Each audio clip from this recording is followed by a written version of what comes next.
Hello, how are you? My name is Matthew. You are in the moment. 10:49 on a very stormy, special weather statement kind of morning on this 15th day of January 2026. Finishing up my coffee, getting ready for work. I've been wanting to get in front of the camera for a few days. So just as per usual, just a few notes. Just going to go through some stuff here. But again, the special weather statement has been in place for about 24 hours now. I'm just looking at the Weather Environment Canada forecast, showers. It's at like 9 degrees today. So the takeaway from this special weather statement is yes, it's mild out right now. Last night, went to bed late, maybe 1 o'clock, really foggy out, but the rain hadn't began to fall. Right now, looking at the window, I can see the McDonald Bridge, but can't see past it. Locked in heavy fog, heavy rain, which is going to be the main factor for today. Rain, 9 degrees.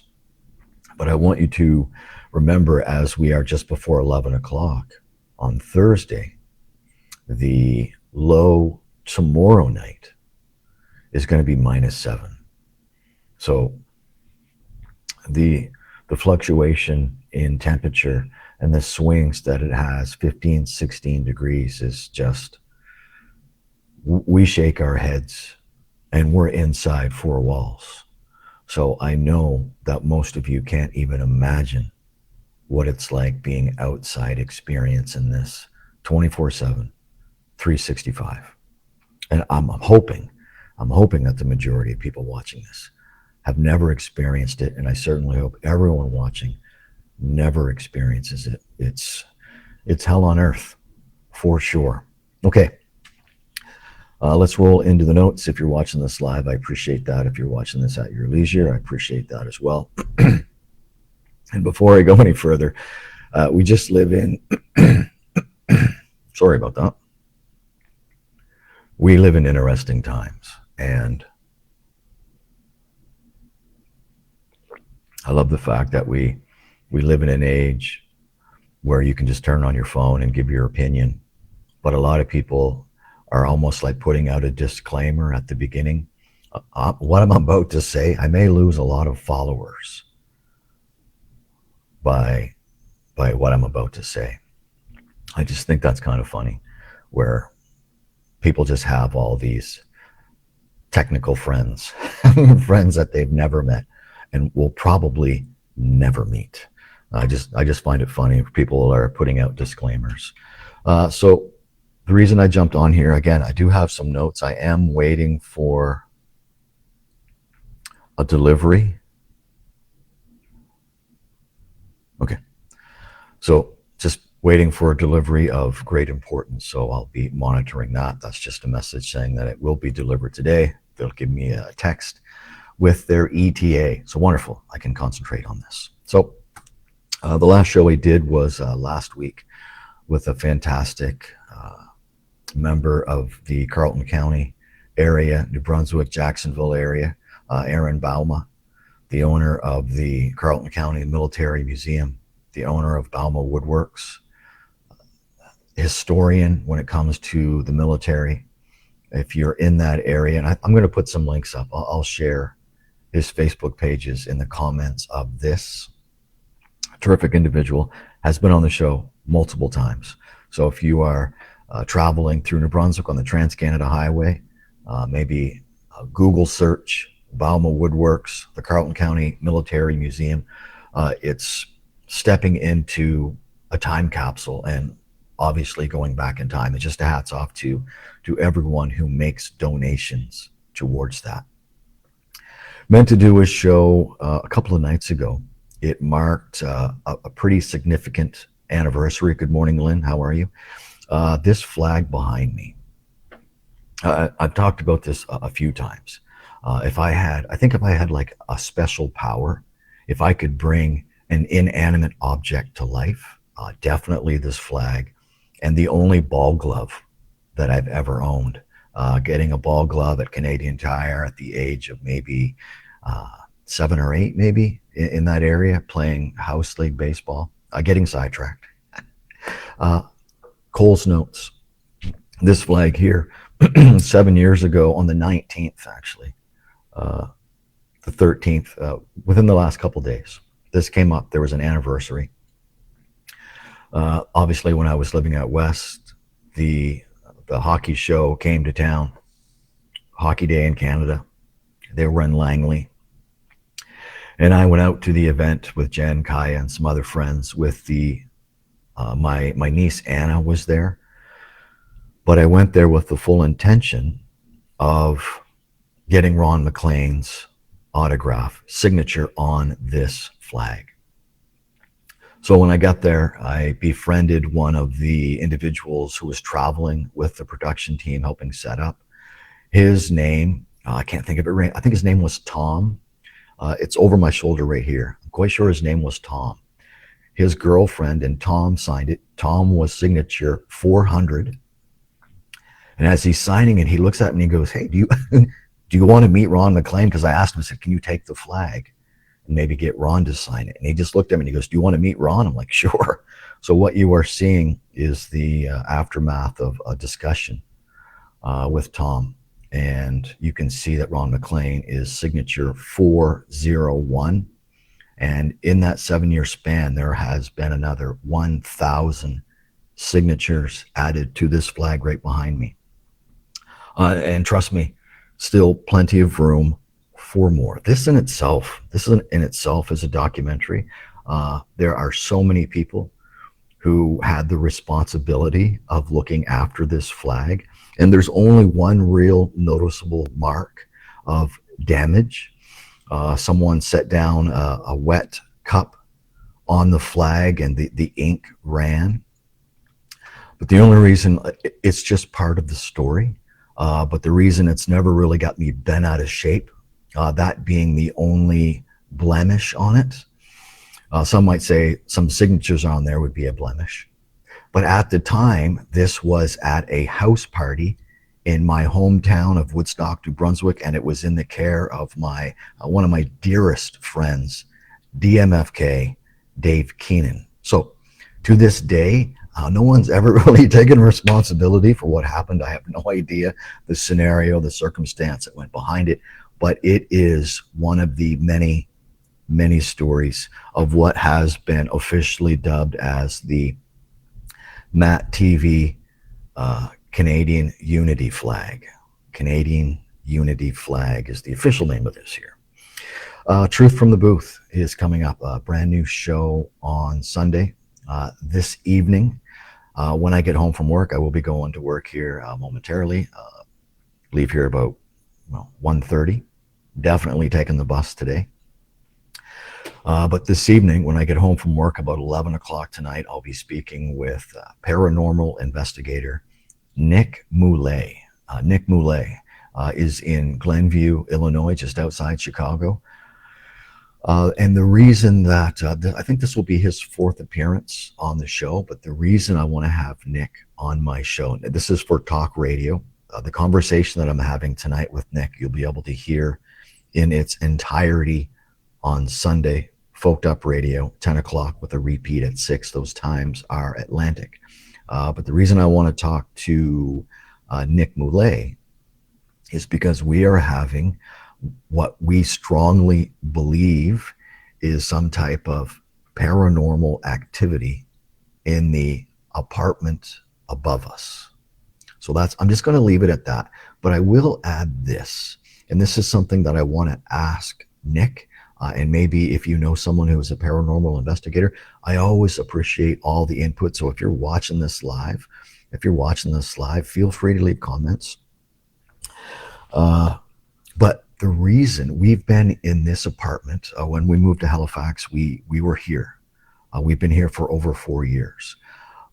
Kaya and Jen say that they have heard things in the past, but not really maybe cluing in as to what it specifically could be. But the noises, the unexplained noises that we hear from upstairs in an apartment that is unoccupied, is cause for some alarm. There were times around Christmas where there were noises upstairs that I literally shot up out of bed in concern about what was going to unfold next.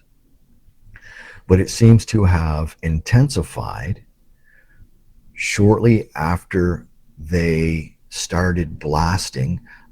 Irving is doing some work in the harbor just on the other side of the street. They've been setting off explosives in the harbor, making the harbor wider for some of their ship traffic. You can follow, there are stories out there where, because of that, when they were dredging, they were actually picking up pieces of the Mont Blanc, which is the ammunitions ship that exploded in December 6, 1917. So we are thinking, and this is again something that I'm going to ask Nick, and feel free to weigh in on this.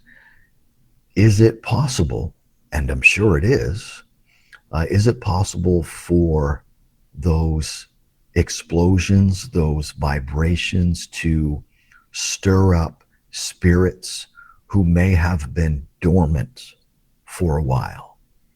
And I can only imagine if it's any spirits of those that were lost during the Halifax explosion.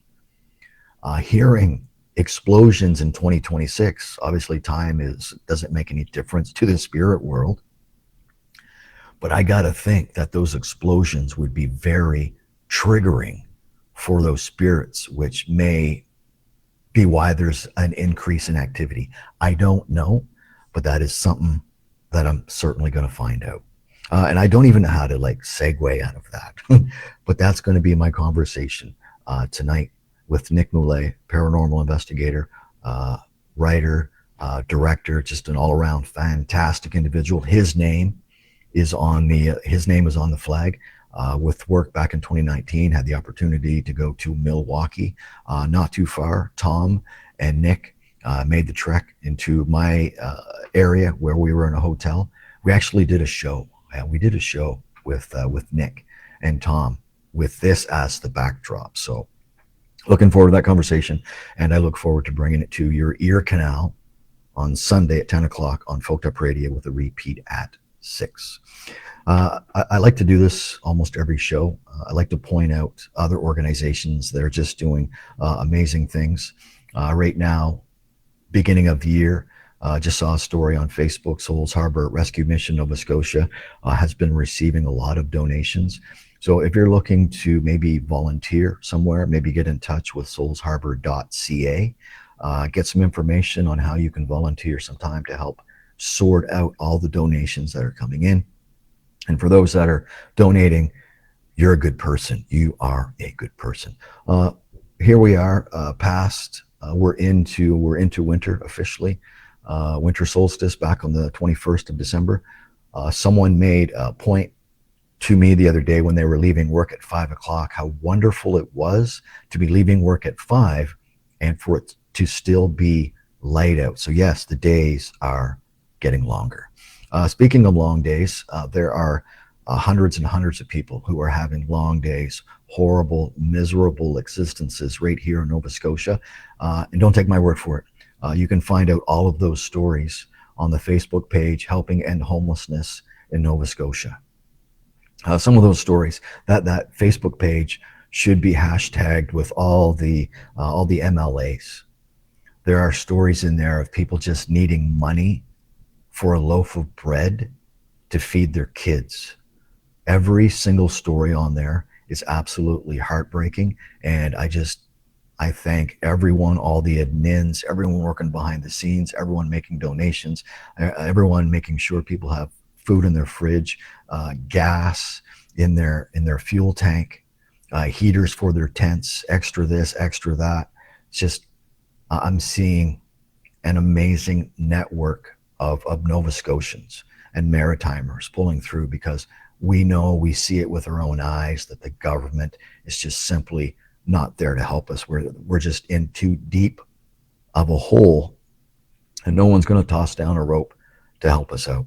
But there are people who are helping people out, and I just want to give a shout out to Michelle and Jennifer, who put together care packages Michelle Hiltz, doing this in honor of her brother Bobby, who passed away last December in a tent in Kentville. This project is called Bobby's Way. They're taking donations, and they are going out into the community. They are going out to find people who are in tents, who can just, if anything, have a brief interaction with someone to know that they're cared for and they haven't been forgotten. So from big organizations like the Humanity Project to the individuals who are donating hats, donating socks to people, who are putting those together and putting those in the hands of people who are walking the streets. It's just a wonderful network of individuals to be a part of. So if you're a part of that network, thank you so much. You are appreciated. You are loved. One final thing, as I get ready for work, finishing off my coffee. Yeah, absolutely, Robert.